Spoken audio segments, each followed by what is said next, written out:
Qu'est-ce qui fait réellement varier les prix de l'immobilier? Je fais cette vidéo parce qu'on entend tout et n'importe quoi. Et dans cette vidéo, je vais te donner les éléments principaux qui font que l'immobilier monte ou descend.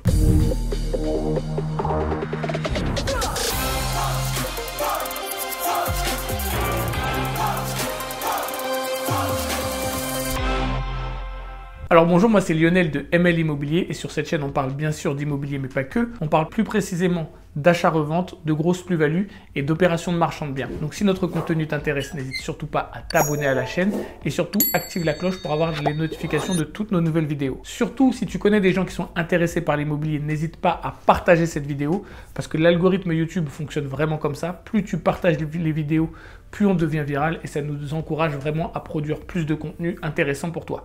Donc je compte sur toi pour partager cette vidéo à un maximum de personnes. Je te le dis aussi dès maintenant, tous les dimanches à 20 h, j'organise une masterclass 100% gratuite. Tu trouveras le lien dans ma bio et dans cette masterclass, je t'explique vraiment comment fonctionne l'immobilier et surtout, je t'apprends à trouver des biens au prix inférieur au prix du marché. Alors, quelque chose qui est très important sur la variation des prix de l'immobilier où la majeure partie des gens se trompent, il lie le prix de l'immobilier au salaire des gens. Et je peux te dire que le salaire d'une population n'a rien à voir avec les prix de l'immobilier par rapport à l'endroit où ils vivent. Je te donne un exemple très simple. En France, on sait que le salaire médian est aux alentours de 2100 € par mois. Le salaire moyen est aux alentours de 2700 € par mois. Donc on peut prendre ces deux chiffres-là et on voit à peu près combien les Français gagnent en général. Mais quand on regarde les prix de l'immobilier à Paris, on se rend compte qu'ils sont totalement décorrélés de cette réalité. En effet, plusieurs études ont montré qu'à Paris, pour acheter un 75 mètres carrés, on voit qu'il faut toucher en moyenne 13 500 €. Et on sait très bien que la majeure partie des foyers français ne touchent pas 13 500 €. Donc, ça montre bien que l'immobilier à Paris est totalement décorrélé des salaires des Français. Et certains vont me dire, oui, mais à Paris, les gens touchent un peu plus. Peut-être, c'est possible qu'à Paris, les salaires soient légèrement supérieurs à d'autres régions. Mais moi, j'y habite à Paris.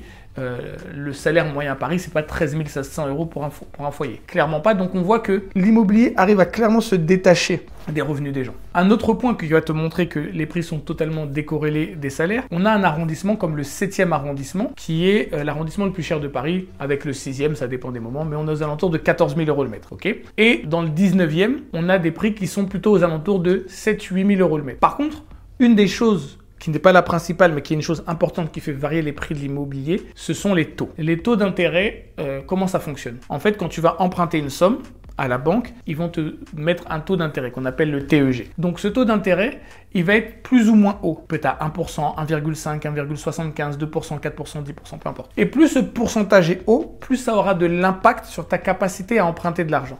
Un exemple tout simple, avec un certain taux, quelqu'un qui gagne 2 000 € par mois pourra emprunter 200 000 €. Et si ce taux-là augmente, eh ben cette personne qui pouvait emprunter 200 000 € se retrouve à pouvoir emprunter seulement 180 000 €. Et ça a un impact. Je vais te montrer pourquoi. Tu vas avoir un couple qui a une maison à vendre à 300 000. Et tu vas avoir un couple qui a, avec le taux à 2%, ils peuvent emprunter 300 000 €. Là, c'est ce qu'on appelle une rencontre. Le vendeur et l'acheteur se rencontrent parce que les budgets sont semblables. Donc, la transaction se fait. Par contre, si tu prends ce même couple qui vend sa maison à 300 000, mais ce couple-là, vu que le taux il est plus à 2%, il est à 2,40, eh ben, ils ne peuvent plus emprunter 300 000. La banque va leur prêter que 280 000.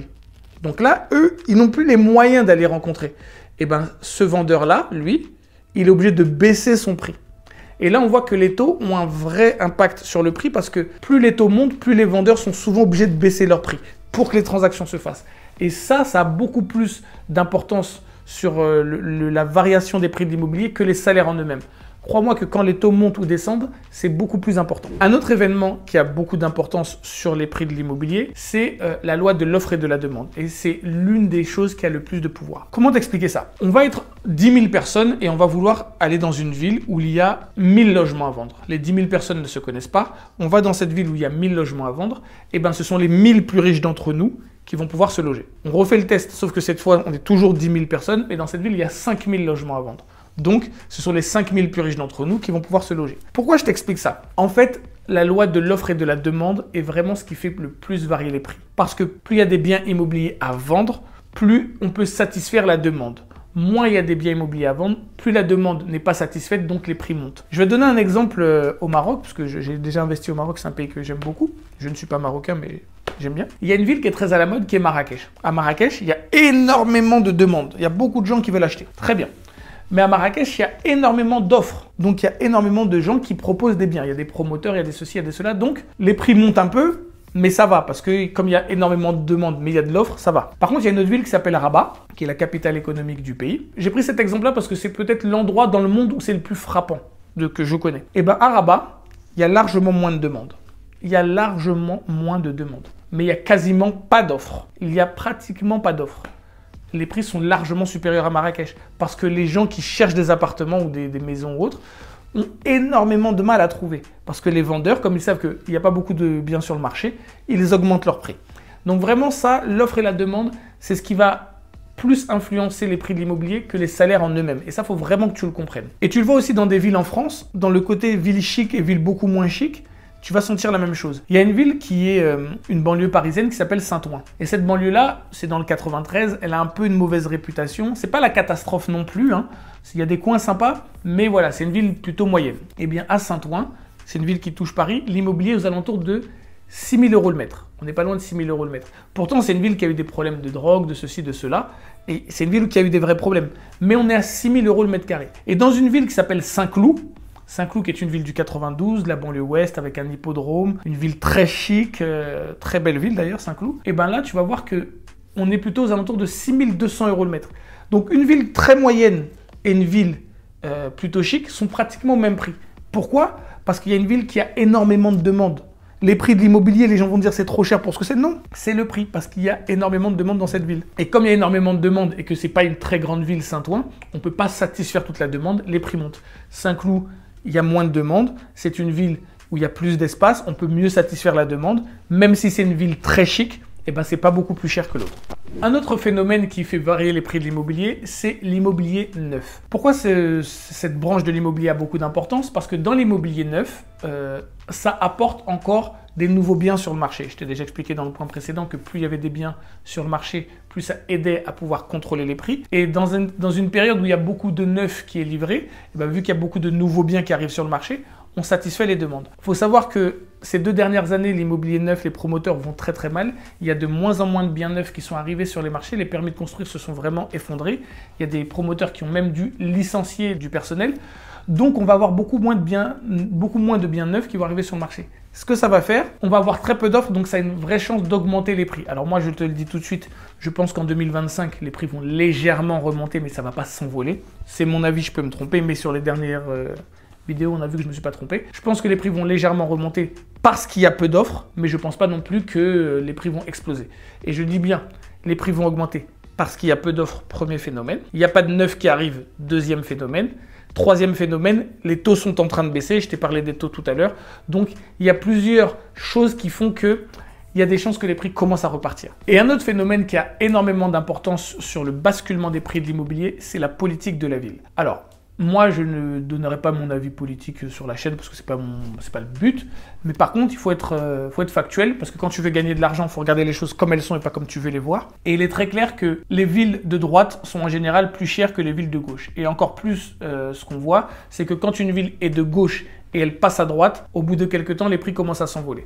Alors je sais qu'il y a des gens qui vont me dire « Oui, mais Lionel, la ville la plus chère en France, ou l'une des plus chères, c'est Paris, et c'est une ville de gauche. » Oui, mais Paris, c'est vraiment quelque chose de très très particulier. Quand tu regardes dans l'ensemble des villes moyennes et autres, les villes de gauche sont en général moins chères. Je ne dis pas qu'il faut voter à gauche ou à droite, vous faites ce que vous voulez, c'est votre ville, c'est votre argent. Mais ce que je dis, c'est que quand il y a ce basculement de gauche à droite, parce que beaucoup de gens pensent que ce qui fait monter les prix de l'immobilier, c'est il va y avoir un nouveau train, il va y avoir un nouveau tramway.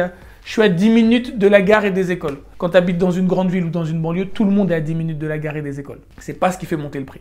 Par contre, quand ta ville passe de gauche à droite, c'est vraiment un phénomène qu'on peut observer et qui fait monter le prix. Cependant, parce que je sais que vous allez me donner certaines villes, je les connais, Garges, les Gonesse, Argenteuil, tout ça. Ça ne se fait pas en un jour. Je le dis bien, ça ne se fait pas en un jour. Surtout si une ville a eu 30 ans de communisme, c'est pas le jour où on change de maire, les prix vont monter de 40%. Non, bien évidemment. C'est dû à une politique où les maires de droite font souvent moins de logements sociaux, ceci, cela, ils changent un peu les commerces de la ville, la population change. etc., etc. Comme j'ai dit, je ne donne pas mon avis si c'est bien ou mal, mais moi, en tant qu'investisseur, c'est une chose à laquelle je fais attention. Un exemple très frappant, c'est la ville de Montreuil. Montreuil est une ville, pour ceux qui ne connaissent pas, c'est une ville du 93 qui touche Paris dans la banlieue Est, qui est une ville vraiment avec énormément de potentiel, avec une ligne de métro qui est la ligne 9 qui passe dans le centre de Paris. C'est très bien desservi, Montreuil. Et c'est une ville de gauche. Et Montreuil, c'est collé à Vincennes. Vincennes, c'est une ville de droite. À Montreuil, on est au prix de l'immobilier, on est aux alentours de 6 000 €. Vincennes, qui touche Montreuil, c'est une ville beaucoup plus propre, beaucoup plus agréable, en tout cas pour moi, qui a une ligne de métro qui est la ligne 1.